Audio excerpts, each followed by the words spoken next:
부실이야기 169회입니다. 개인적으로 만든 표현인데 기초자료라 함은 사망진단서, 가족관계증명서, 각자 상속인들의 주민등록 등본을 말합니다.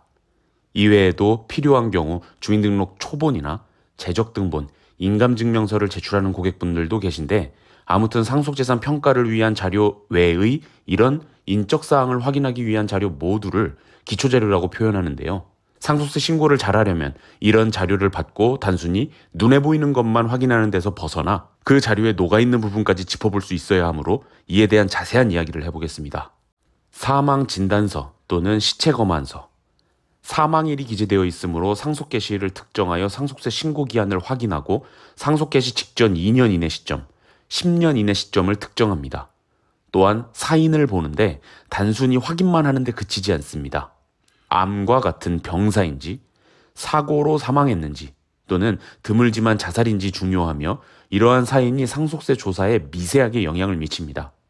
병으로 돌아가신 경우 갑작스런 사고사보다는 재산을 정리할 시간이 있었을 것이므로 사망 직전 2년 이내 계좌를 꼼꼼하게 보아야 하고 자살의 경우 우울증을 겪고 있을 가능성이 높으며 이 경우 제3자와 금전소비 대차 문제 등을 짚어볼 수 있어야 합니다. 가족관계 증명서. 배우자 존재 여부 및 자녀 등 법정 상속인을 특정합니다. 가족관계 증명서에 자녀가 사망으로 표시된 경우 대습 상속자가 있는지까지 보아야 합니다.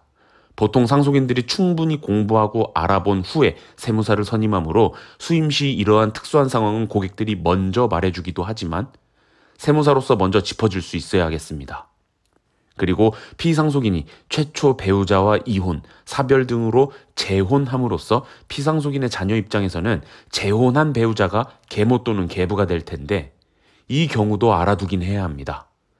사망과 동시에 재산 다툼으로 이어지는 경우가 많아 배우자 상속공제에 우선 미분할 신고를 해야 하는지 등 상속공제에 당장 영향을 미칠 수도 있고 10년 내 거래 내역 분석할 때 자녀 몰래 계모 계부에게 지급된 금액이 있는지 자녀들이 확인 요청할 수 있기 때문입니다.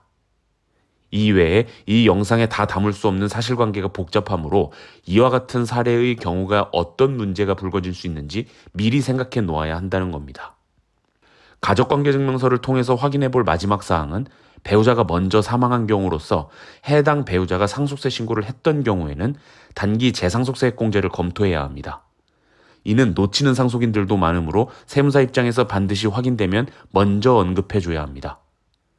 앞서 언급한 다툼으로 인한 배우자 공제라든가 단기 재상속세액공제는 관련 부분 영상에서 따로 다룰 건데요. 가족관계증명서 한 장으로 이러한 내용을 미리 짚어놓으면 좋겠다는 겁니다.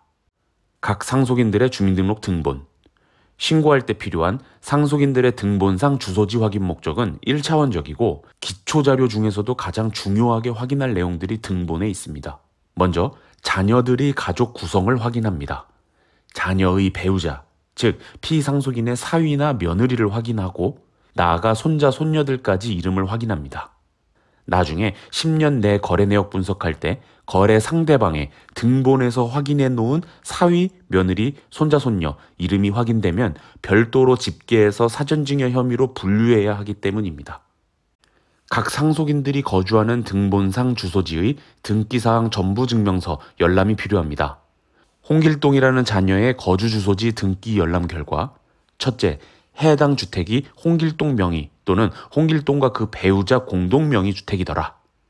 그렇다면 등기상 취득 시기를 알 수 있을 테고 갑구에서 등기 원인일은 일반적으로 매매계약일, 접수일은 잔금일이므로 이 기간에 사망 직전 10년 이내에 속해 있다면 등기 원인일과 접수일 즈음하여 피상속인 거래 내역에서 홍길동의 주택 취득자금으로 인출된 거래는 없는지 꼼꼼하게 보아야 합니다.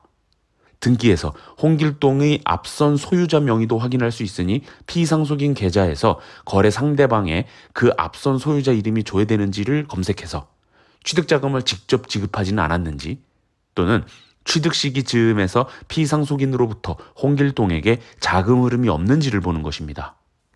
둘째, 해당 주택이 홍길동이나 그 가족 명의가 아니라면 홍길동은 임차인 위치에 있으므로 전세나 월세 거주 중일 것입니다. 이는 첫 번째 명의자인 경우보다 중요도는 낮지만 혹시 전월세 보증금을 피상속인이 지급하지 않았는지 확인할 필요는 있겠습니다. 참고로 동거주택 상속공제를 검토해야 하는 경우 거주 이력을 확인해야 하므로 피상속인과 해당 상속인의 주민등록 초본도 필요합니다. 그리고 고객들이 인감증명서나 재적등본을 제출하는 경우도 많은데 이는 그냥 참고 목적으로 보관만 하고 있으면 되겠습니다. 기초자료의 경험상 녹아있는 쟁점들이 많으므로 상속세 수임에서 겉에 드러난 것만으로 신고한 다음에 조사 때 예상하지도 못하게 추징당하면 세무사로서 체면이 말이 아니므로 앞서 언급한 정도는 검토가 필요합니다. 이 외에도 더 있을 수는 있지만 가족들마다 노인 사실관계가 상속세는 너무너무 다르기 때문에 전부 특정하기는 어렵고 제가 최대한 생각나는 것들을 설명했으니 도움이 되셨으면 좋겠습니다.